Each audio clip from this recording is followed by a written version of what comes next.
Welcome, friends, to another edition of our Breaking Economic Update. I'm glad you're with us. Before jumping in, a few quick announcements. This Thursday, I'll host a free public lecture on sanctions and the architecture of money. Registration is open. Next week, our community class begins a short series on balance sheets for non-accountants because power hides in ledgers. And for those who asked, my new book on runaway corporate liquidity will be out next month. Early chapters are posted for subscribers. Now let's begin with today's story, one that goes to the heart of how money works, who controls it, and why trust not slogans decides the future of currencies. Here's the headline. For several years, China has pursued a strategy that edges modern finance back toward something very old, metal-backed credibility. In other words, Beijing is testing a relink of gold to the yuan's international role, not as a 19th century gold standard, but as a 21st century collateral ecosystem. The ingredients are visible. Central bank gold purchases are up. The Shanghai Gold Exchange has grown into the dominant venue for physical settlement. New vault capacity is opening across Asia and increasingly along a so-called gold corridor that stretches through BRICS partners. The idea is straightforward. If you hold yuan, you can more easily swap into allocated bars that sit in audited vaults, not in someone else's promise. That is a bid for trust. It shows that credibility is not built by press conferences. It is built by convertibility and custody. Before you say, but the dollar is still king, let's remember how we got here. For decades, the United States paired geopolitical power with the plumbing of global finance. Treasuries were the world's preferred collateral. Dollars were the world's working capital.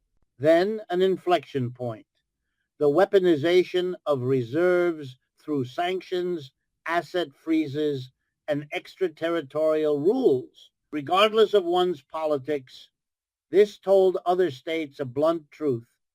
Legal title can be overruled by political leverage.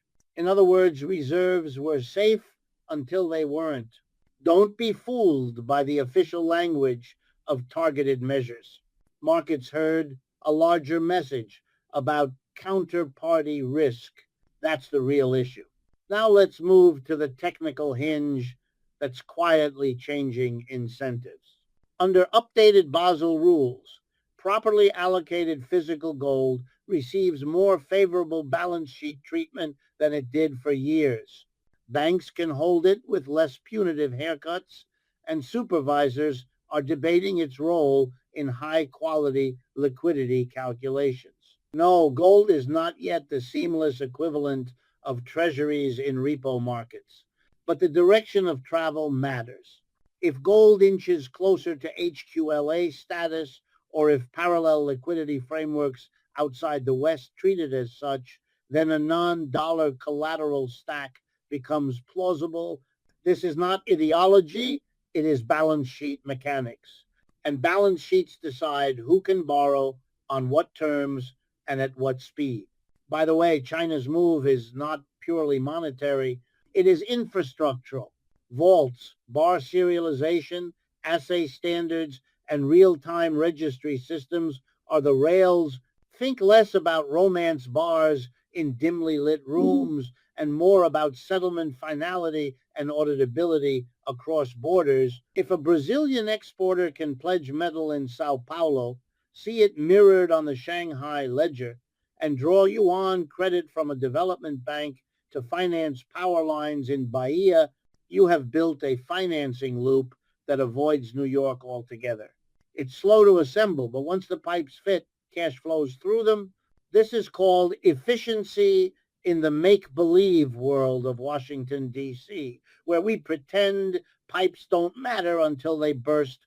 Here's what that means for today's episode. We will unpack 4 layers.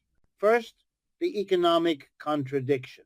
a global system that demands dollar collateral while punishing its users with political risk. Second, the human impact. How workers, exporters, and indebted governments experience a shift from paper promises to physical collateral. Third, the propaganda gap. America First rhetoric set against outsourcing of trust and manufacturing of consent. Fourth, the historical lens. What happens when empires treat reserves as tools and competitors answer with metal and math? We will keep our pace steady.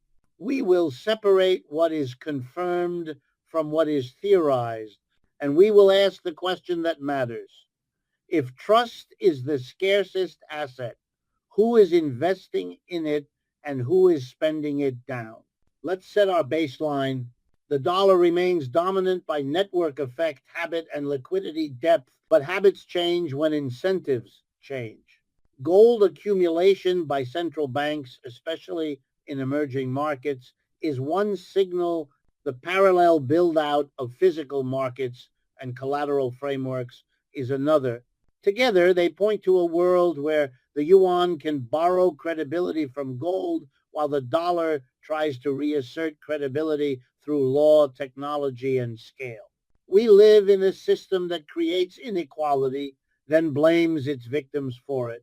Likewise, we live in a monetary order that creates dependency, then faults others for seeking alternatives. The drama ahead is not about shiny rocks. It is about the terms on which the global South finances its next mile of road, its next hospital, its next power plant. That, friends, is why this story matters. Now let's dig deeper into the architecture of this new system China is building. One that challenges not just the dollar's dominance, but the very logic of modern finance. It's called the Gold Corridor, and it's more than a poetic term. Think of it as a logistical and legal network, a chain of certified vaults, each one audited, connected through the Shanghai Gold Exchange, and underpinned by digital verification. Every bar is logged, numbered, and its ownership recorded. In effect, it's an analog blockchain of trust. If the digital West built its value on code, China's alternative is built on custody. One runs on cryptographic consensus, the other on physical assurance. Both seek the same prize, credibility in a world running out of it. Let's begin with a simple question. Why gold? Because it cannot be frozen, it cannot be printed, and it cannot default.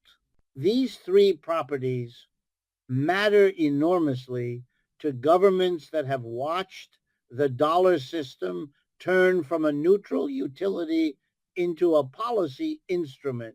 After 2022, when the United States froze hundreds of billions in Russian reserves, central bankers everywhere drew the same quiet conclusion.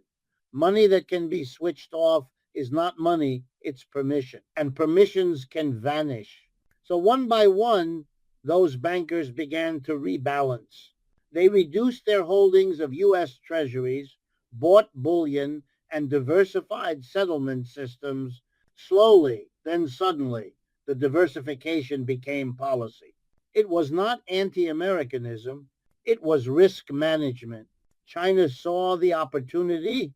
With vaults in Shanghai, Hong Kong, and across the BRICS nations, it offers a mechanism for countries to convert yuan into gold, a safety valve against volatility, but also a subtle marketing tool. Use our currency, Beijing implies, and you can touch the backing. That's a persuasive offer in a world skeptical of promises made in Washington. Remember, this is not the classical gold standard of 1,900. It's a 2025 reinvention where the convertibility is optional, not fixed. The point isn't to peg the yuan to metal. It's to anchor confidence in something tangible. That difference between rigidity and reassurance is strategic genius. Before jumping further, let's recall history's echo. In the 1,930 seconds, Britain left gold to finance rearmament. In the 1,970 seconds, the United States left gold to finance empire. Each departure marked a power shift. Now, half a century later, China's quiet accumulation signals a potential reversal. It's not demanding the world return to gold. It's saying if you don't trust the paper, we can offer the metal. And that's an extraordinary pivot in psychological power. In other words, Beijing is not just buying gold, it's buying faith. But faith alone doesn't move markets. Mechanics do.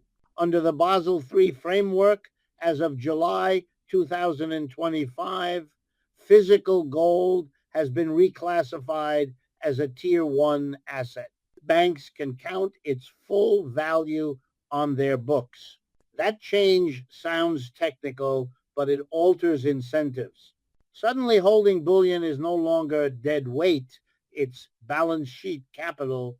The next upgrade, the one investors whisper about, is to designate gold as a high quality liquid asset HQLA. If that happens, gold could be used in repo markets, the heartbeat of global finance, where banks lend to one another overnight using the safest collateral available.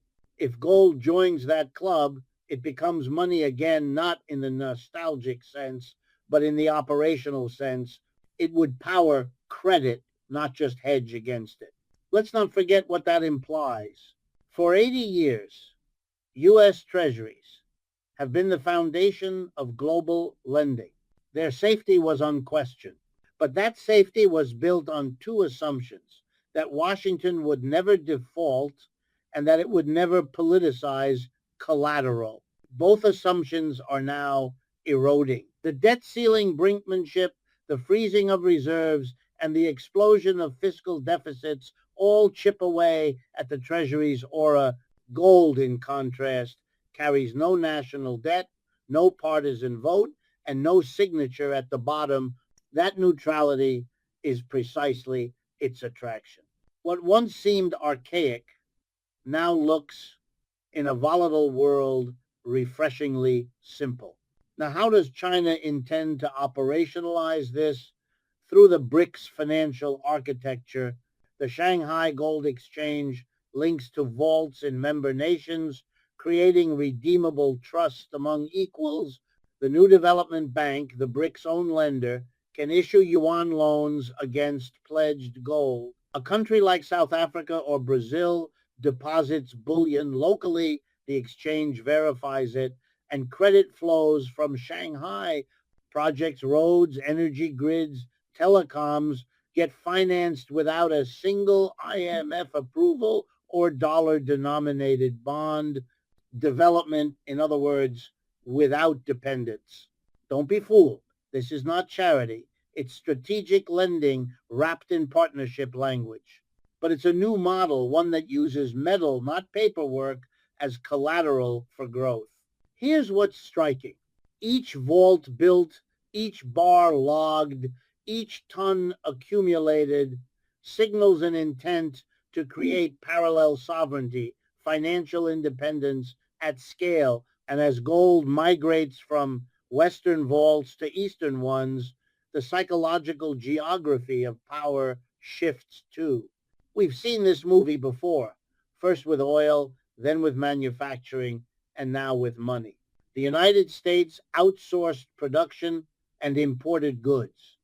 Now it risks outsourcing trust and importing doubt. Now let's move from architecture to consequence. From the technical design of China's gold corridor to the geopolitical tremors it sets off, because when a superpower begins to rebuild the foundation of global money, the effect isn't confined to ledgers or vaults. It ripples through every bond market, every trade negotiation, and every household budget on the planet. And what's unfolding today is nothing less than a financial bifurcation, a slow motion divorce between two philosophies of value, one built on faith in policy, the other on faith in metal. Let's begin with the psychology of the shift. For nearly 80 years, nations held dollars not out of sentiment, but because it worked. The system was liquid, predictable, and enforceable. The dollar was the world's default setting, the lubricant of globalization. But trust is not an infinite resource. Every sanction, every asset freeze, every weaponized SWIFT transfer reduces the willingness of others to keep their savings in Washington's care. It's not rebellion, it's arithmetic. When countries like Saudi Arabia, Brazil, or Indonesia diversify into gold or yuan settlements, they are not declaring allegiance to Beijing. They're buying insurance against vulnerability. And that tells us something crucial. The end of dollar dominance won't come from confrontation, it will come from exhaustion. Now let's look at the data. According to the IMF, the dollar's share of global reserves has fallen to roughly 58%, its lowest in a quarter century. Gold holdings among central banks have hit multi-decade highs, with China leading official purchases, followed by Turkey, India, and Poland. These are not marginal actors. They represent over half the world's population. And here's the paradox. Even as Western commentators dismiss gold as outdated, emerging economies treat it as modern protection, the one asset immune to political bias. You could call this the great re-collateralization of the world economy. Paper credibility is being swapped for physical certainty. By the way, we've seen a version of this movie before. In the late 1960 seconds, the United States faced twin deficits, fiscal and trade. Europe held more dollars than the U.S. had gold to redeem. Charles de Gaulle demanded bullion for paper, and Washington balked. The result was Nixon's 1971 closure of the gold window, an act that decoupled faith from metal and inaugurated the era of floating currencies. Half a century later, Beijing is offering to reopen that window, but this time on its own terms, with digital ledgers and multilateral vaults. History, it seems, rhymes in reverse. Let's not forget how these shifts hit ordinary people. When the reserve system wobbles, it transmits through inflation, interest rates, and commodity prices. If gold gains recognition as a high-quality liquid asset, it competes directly with treasuries. That would raise U.S. borrowing costs, which in turn ripple into mortgages, car loans, and public deficits. Meanwhile, resource exporting nations, paid in yuan convertible to gold, would accumulate less dollar debt and more physical reserves. The balance of pain and privilege changes hands. What was once the exorbitant privilege of the United States, the ability to borrow in its own currency without restraint, could become a liability. It shows that monetary dominance, like empire itself, is expensive to maintain once others stop paying the tribute. Don't be fooled by headlines promising stability. The Federal Reserve's balance sheet still exceeds $7 trillion US. Public debt is approaching $36 trillion. To service it, Washington must issue ever more bonds, the same bonds foreign central banks are now selling. The contradiction is glaring. A country dependent on global savings is alienating its savers. China, on the other hand, is doing the opposite, accumulating tangible collateral to back intangible promises. One system inflates its liabilities, the other stockpiles assets. It's not a moral difference, it's a structural one. Now, critics will say China's move is a geopolitical ploy, not a monetary reform. And they're partly right.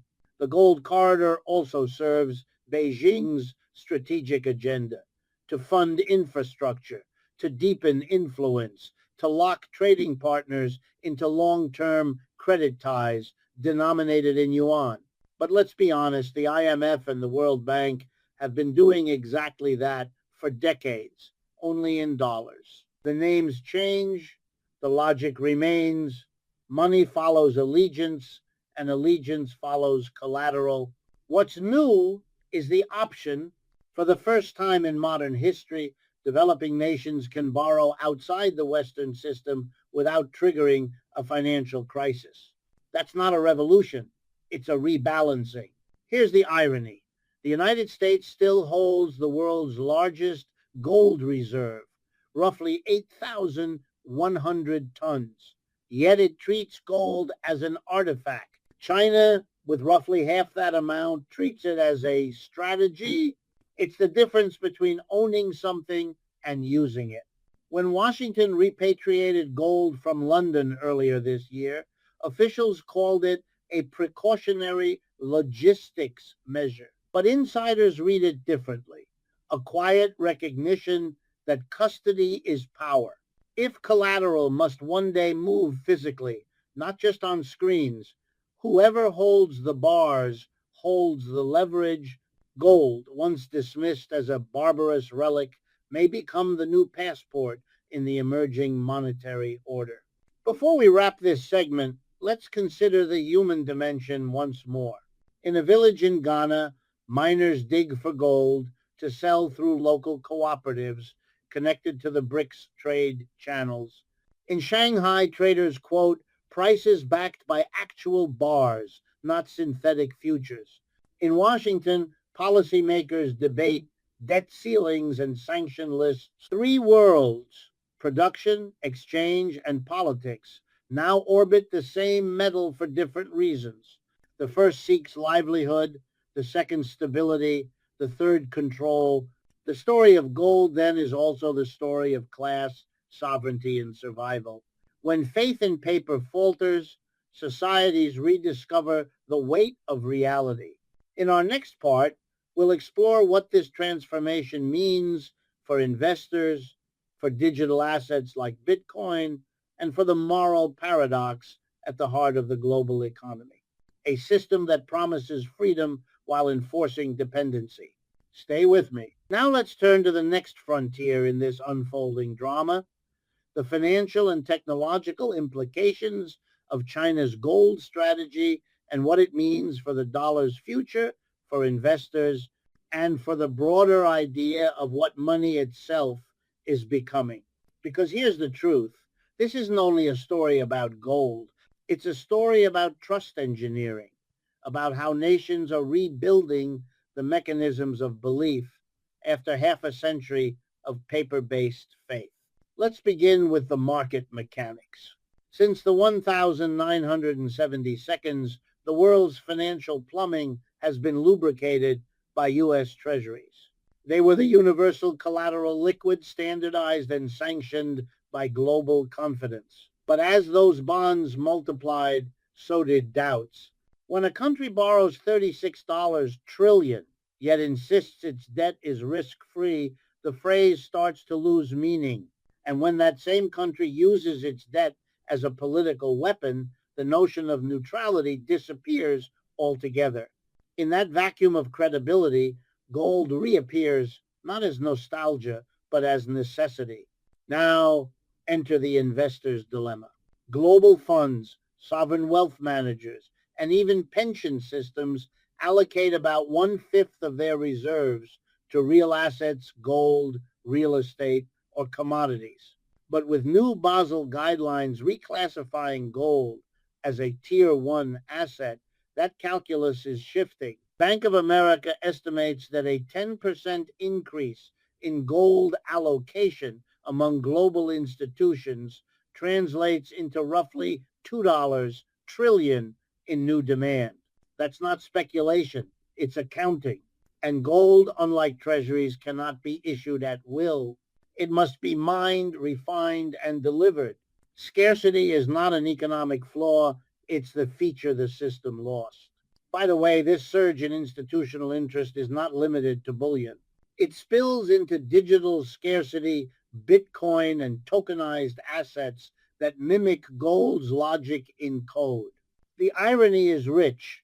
While China champions a return to metal, the United States may respond by digitizing trust itself. Gold and Bitcoin, opposites in form, identical in function, both serve as protests against debasement. One is slow, physical, and ancient, the other fast, abstract, and mathematical. Yet both emerge when people stop believing in fiat promises. In that sense, the gold corridor and the blockchain aren't enemies. They are parallel answers to the same question. What can we still trust? Let's not overlook the strategic contrast. China's approach is hierarchical, a state-managed web of vaults, registries, and banks. It builds control through tangibility. America's counter-strategy, still half-formed, leans on technology and openness, tokenized treasury markets, stable coins pegged to the dollar, and digital payment networks governed by code. In essence, China is anchoring money to matter while the U.S. prepares to anchor it to data. And somewhere between those poles lies the future of global finance, a hybrid world where gold and algorithms coexist, each balancing the other's weakness. Now, let's connect this to power. If gold becomes a high-quality liquid asset, the West's monopoly over global credit erodes. The IMF, the World Bank, and the Federal Reserve lose their role as final referees of solvency. Instead, the emerging world gains a toolkit to fund its own infrastructure with its own collateral. Africa's mines, Brazil's agriculture, India's ports, all can be financed through the gold corridor, bypassing Washington consensus rules. Don't be fooled. This doesn't abolish capitalism. It redistributes leverage within it. China's model is not anti-market, it's post-Western. Before jumping to the moral implications, consider the paradox. The West built a system where value is detached from substance, then mocked those who sought substance again. It lectures on free markets while manipulating rates, lectures on transparency while printing at will, lectures on sovereignty while freezing others' reserves. In doing so, it handed its rivals the moral high ground. Beijing's gold strategy succeeds not because it's perfect, but because it exploits hypocrisy. The dollar's power was built on trust. Its weakness now is credibility. And for individual investors, the lesson is clear. The coming years won't reward blind faith in policy. They'll reward preparation for pluralism. Portfolios once split between stocks and bonds will include real assets, metals, energy, perhaps even programmable currencies. Because as the world drifts toward a multi-monetary system, diversification becomes not just a financial tactic, but a civic one, a way of hedging against the empire of uncertainty. Here's what that means in plain terms. We are entering a decade where no single currency will command unquestioned dominance. The yuan may rise, the dollar may adapt, Bitcoin may mature. Each will reflect a different philosophy of trust, state authority, network consensus, and mathematical proof. And nations, like investors, will diversify among them. The age of one-size-fits-all money is ending. Let's not forget, though, that systems don't die, they evolve through crisis. When gold stopped backing the dollar in 1971, few understood that a new architecture had already begun. Today, as China relinks gold to currency and the West explores digital central bank money, the next order is already forming beneath the headlines. The question is not whether gold replaces the dollar. It's whether the world's next reserve system will be backed by metal, math, or both. Now we arrive at the heart of the matter. Not the metal, not the markets, but the meaning. Because beneath every currency system lies a moral question.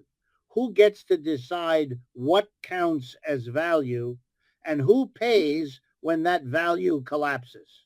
Welcome back, friends. Today we close our examination of China's gold strategy with a reflection on what it tells us about power, democracy, and the fate of the global order. For centuries, money has been both a mirror and a weapon, reflecting our collective faith while enforcing our collective subordination. The dollar system that ruled the post-war world delivered growth, yes, but it also concentrated authority in the hands of those who could print, sanction, and dictate. Now, with the gold corridor, China is proposing something that sounds neutral, a system based on collateral, not ideology.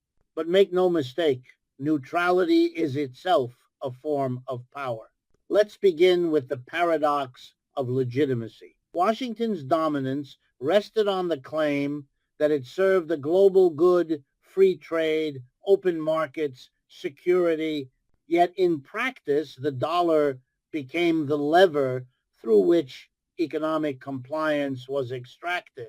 When reserves can be frozen, when transactions can be monitored, when credit can be denied, sovereignty becomes conditional. China's model flips the language. It speaks of partnership, mutual development, and respect for national choice. The marketing is elegant, but in truth, a system where Beijing controls the vaults, the ledgers, and the rates still centralizes power only in different hands. In other words, the gold corridor doesn't abolish hierarchy, it rebrands it. Before jumping to conclusions, let's ask, what does a multi-monetary world mean for ordinary citizens, not central bankers, not hedge funds, but workers and families? On one hand, diversification could stabilize global finance. No single crisis could crash the system the way 2008 did. On the other, it could create fragmented dependencies where your job, your loan, or your country's debt depends on which sphere you belong to, the digital West or the metallic East. In that sense, the future may look less like liberation and more like competition between empires of liquidity. And yet, there's hope in that competition. Because for the first time in decades, the conversation about money has escaped the monopoly of experts. When nations debate collateral, when citizens hold gold or Bitcoin, when communities design local currencies or cooperatives, they are all asking the same radical question: who should money serve? It shows that monetary reform is no longer a technocratic topic. It is a civic one, and that's healthy. Now let's turn the mirror on ourselves. The West mocks China's gold corridor as backward looking, yet continues to subsidize speculation and punish labor.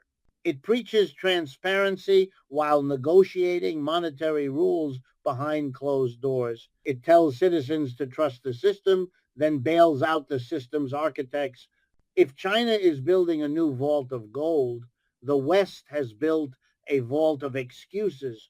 Both claim to offer stability. Both in truth are racing to maintain control over belief itself, because money, stripped of rhetoric, is institutionalized belief. Whoever manages belief governs the world. Here's where irony meets urgency. The dollar rose because it was trusted. It's now feared because it's powerful. The yuan rises because it seems fairer. It may one day be feared for the same reason. History reminds us that empires rarely learn to restraint. They merely change uniforms. That's why citizens, not states, must reclaim the language of value, whether through democratic oversight, transparent budgeting, or local ownership of credit. We must ensure that the next financial order, whatever its collateral, serves people, not the other way around. Let's not forget the deeper lesson of this gold resurgence. When the world's largest economies start hoarding metal, it is not greed, it is anxiety. It signals that trust, the invisible currency of civilization, is devalued. We live in a system that prints confidence faster than it earns it, that borrows credibility from tomorrow to pay for mistakes today. Gold, Bitcoin, even local currencies, they all emerge when institutions fail to inspire faith. They are symptoms of a trust recession. So, what happens next? Perhaps nothing dramatic. The dollar will not vanish overnight. The yuan will not replace it in a single summit. But beneath the calm surface, tectonic plates are shifting. Finance, once unified under a single reserve, is fracturing into competing ecosystems. Some will anchor value in scarcity, others in technology, others still in cooperation. The outcome will define not just wealth, but governance, because money is how we measure our relationships to one another and to power. Friends, let's end where we began, with the idea of trust. The story of China's gold corridor is not about metal, it's about meaning. It reminds us that when societies lose faith in promises, they reach for something solid. Sometimes that's gold, sometimes it's math, but ultimately, the only collateral that can sustain any economy is credibility rooted in justice. If we want stability, we must earn it, not mint it. Thank you for joining us. I look forward to speaking with you again next week.